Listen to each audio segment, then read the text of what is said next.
అసలే 2 రోజుల నుంచి వర్షాలు బాగా పడుతుంది. ఈ వర్షాలకు కూరలంటే అంతగా తినబుద్ధి కాదు. పచ్చళ్ళైతే కొంచెం మంచిగా తింటాం.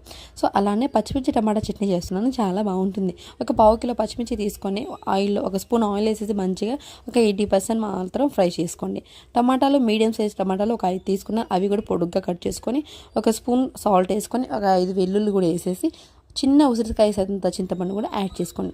ఇవన్నీ కలిపి మగ్గబెట్టుకోవాలి. ఒక 3 నిమిషాల పాటు అలానే మగ్గి సో వాటర్ అంతా డ్రై అయ్యేంత వరకు ఒక 80% మాత్రమే మగ్గబెట్టుకోవాలి టమాటాలని. చూస్తున్నారు కదా ఇలానే. ఇంకొక 50% అయితే అయిపోతుంది. ఎప్పుడైనా సరే టమాటా చట్నీ చేసినా పచ్చిమిర్చి చట్నీ చేసినా సరే టమాటాలు బాగా మగ్గకూడదండి. ఒక 80% మాత్రమే మగ్గితే చాలు. లోపల ఉన్న వాటర్ అంతా డ్రై అయితే అంతే. టేస్ట్ మాత్రం చాలా బాగుంటుంది. వెల్లుల్లి వేయడం ఎందుకంటే మగ్గితే చాలా ఫ్లేవర్ బాగుంటుంది. చట్నీ కూడా టేస్ట్ బాగుంటుంది.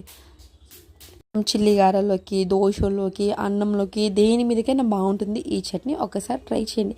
చూసారు కదా వాటర్ అంతా డ్రై అయింది, పచ్చిమిర్చి కూడా ఫ్రై అయింది. ఇప్పుడు పచ్చడి పట్టడంలోనే ఒక చాలా వెరైటీ ఉండాలి.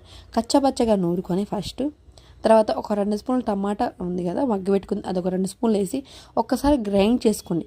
అప్పుడు మంచిగా పచ్చిమిర్చి మంచిగా గ్రైండ్ అయిపోతుంది. ఇప్పుడు టమాటాలు అనేసి ఒకేసారి తిప్పండి. అంతేనండి, టమాటా పచ్చిమిర్చి చట్నీ అయిపోయింది. చాలా బాగుంటుంది నెయ్యి వేసుకొని తింటే. ఈ వీడియో మీకు నచ్చిందా? అయితే సబ్స్క్రైబ్ చేసుకోండి మర్చిపోకుండా.